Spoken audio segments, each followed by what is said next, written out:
Fala, galerinha do YouTube! Nessa aula a gente vai fazer uma discussão bem interessante sobre limites no infinito.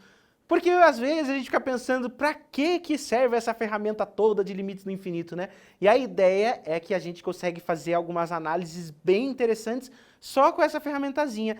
E a gente só está começando o curso de cálculo, né? Tem tantas outras coisas que a gente vai ver, derivada, integração e tantas outras coisas por aí, que a gente consegue fazer algumas análises ainda mais complexas. Mas eu trouxe um probleminha aplicado para a gente discutir isso daqui. Qual que seria a importância de limites do infinito? Como que isso aqui funciona, né? Porque em alguns casos você fica pensando, poxa, em que cenário que eu vou usar limites no infinito, né? Eu nunca vou acontecer isso. Então, a gente vai tentar entender um probleminha bem simples e a gente vai discutir como que a gente utiliza isso aqui para a gente fazer algumas análises, né?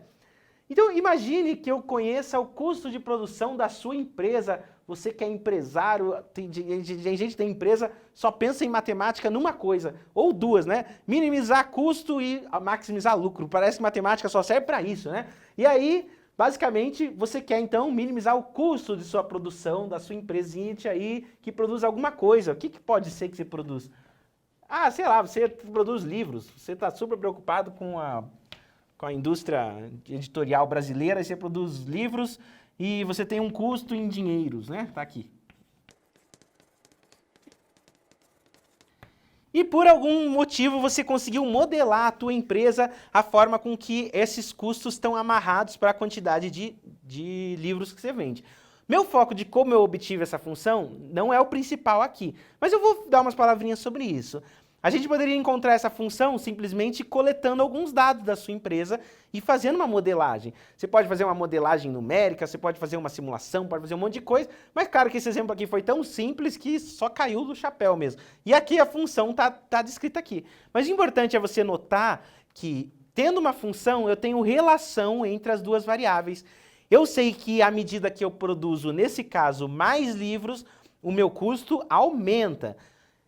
Então existe uma dependência entre essas grandezas. Sempre que eu tenho uma função, eu tenho uma dependência entre as variáveis, que nesse caso está sendo descrita aqui, né? E olha só que curioso.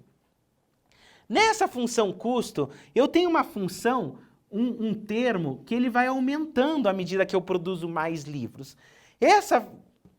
Esse termo aqui que eu separei, 100x, ele diz respeito ao custo variável. Variável em função à quantidade de livros. Ou seja, quanto mais livro eu vender, eu produzir, o meu custo está amarrado a esse fator que depende da quantidade de livros. Porque esse outro fator, ele vai estar aqui independente de qualquer coisa. Esse é chamado custo fixo. Como que isso aqui funciona? Assim, ó. Imagina que você criou uma empresa para produzir livro, finalmente. E aí, o que acontece? Você tem que pagar aluguel, tem que pagar funcionário, tem que pagar maquinário. Independente se você começar a imprimir seus livros ou não, você ainda tem um custo fixo que você tem que pagar. Então, o seu negócio, ele está amarrado a esse custo fixo. Agora, esse custo variável, ele depende de se você produz mais ou menos livros. Produzindo 10 livros é bem diferente de produzir 1000 livros. Você vai gastar a mesma quantidade de aluguel, a mesma quantidade de funcionários, mas a matéria-prima é diferente. Então esse custo é variável. E essa forma aqui, ele está separando para a gente o custo fixo do custo variável. É um modelo bem simples para a gente entender. Lembre-se que essa aula ainda é uma aula de limites de função. Então a gente vai analisar duas coisinhas. Vou fazer do lado de cá. Em primeiro lugar, qual que é o limite de x tendendo ao infinito desse custo de produção?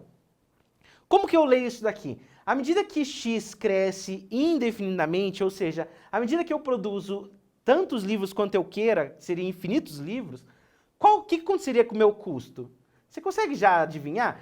Produzindo infinitos livros, o meu custo vai tender a infinito. Até aqui, nada de muito excepcional, né? É o que a gente esperava que acontecesse. Se eu fosse produzir 1 milhão de livros, eu esperava que o meu custo fosse infinito. Mas agora, olha só essa outra análise. Quando a quantidade de livros tende a infinito, o que acontece com o meu custo médio? Eu vou usar essa simbologia aqui para custo médio. O que é custo médio, professor?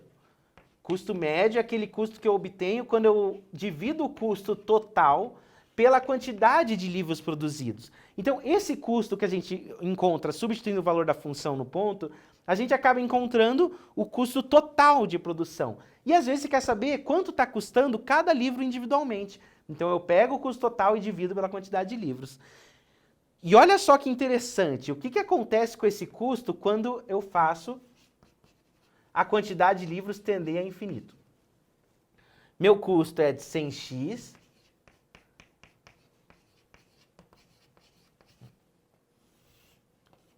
dividido por x, e agora eu obtenho isso aqui, ó, limite de x tendendo a infinito, de 100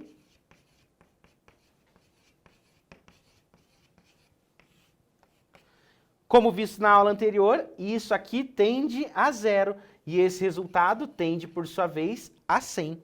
E olha só que interessante o que a gente acaba extraindo desse resultado. A gente acaba percebendo que, na medida que você produz mais livros, o seu custo médio, ele se aproxima do seu custo variável, de forma que, à medida que você vai produzindo mais e mais livros, aquele custo que você tinha de aluguel, de funcionário, assim por diante, ele vai sendo neutralizado e, no final das contas, ele não pesa na produção dos livros. A única coisa que, de fato, pesa é justamente o quanto você, de fato, está gastando na produção de cada um. Inclusive, se existem os donos de empresas grandes, eles não precisam se preocupar com o preço da empresa, mas sim com o preço das produções que estão sendo produzidas, que é o nosso custo médio. E aí você vai falar assim, mas professor, eu nunca vou ter uma empresa que produz infinitos livros. Talvez não. E, para falar a verdade, nem as grandes empresas produzem infinitos livros, porque mesmo produzindo 100 mil, ainda não é infinito. Mas acontece uma coisa muito curiosa aqui, que é assim, imagine que no teu cenário de produção, você conseguiu modelar como que a tua empresa funciona hoje em dia. Então você já sabe que ela tem uma função, por exemplo, aquela do problema, que modela ela. E aí na vida real você verifica o que está acontecendo na tua empresa. E você vê que teu custo médio é, por exemplo, de 101, 102 ou 100,50 centavos, alguma coisa assim. Ou seja, que o teu custo real está muito próximo do seu custo médio.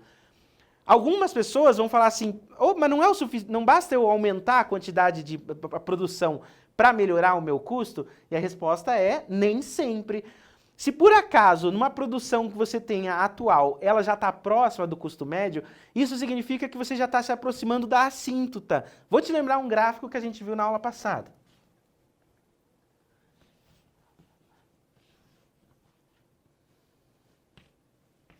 A tua função custo provavelmente faz isso daqui. E ela já está próxima da assíntota, que é 100. Só vou trocar para ele vir por baixo aqui, por cima. Se você já tiver com um nível de produção próximo de 100, aumentar significativamente a produção não vai melhorar teu rendimento. Então perceba que a análise pelo limite no infinito já permite comparar o que a matemática está prevendo com o que você já está vendo na realidade. Então é bem interessante, você percebe que os limites do infinito, eles servem muito bem para algumas coisas. Então essa é uma das análises que a gente pode fazer. Claro que é uma análise superficial, só para você já começar a entender como que isso daqui funciona. Mas a gente vai fazer várias outras análises aqui no canal. É só você ficar bem ligadinho que vai ter um monte de coisa. Então,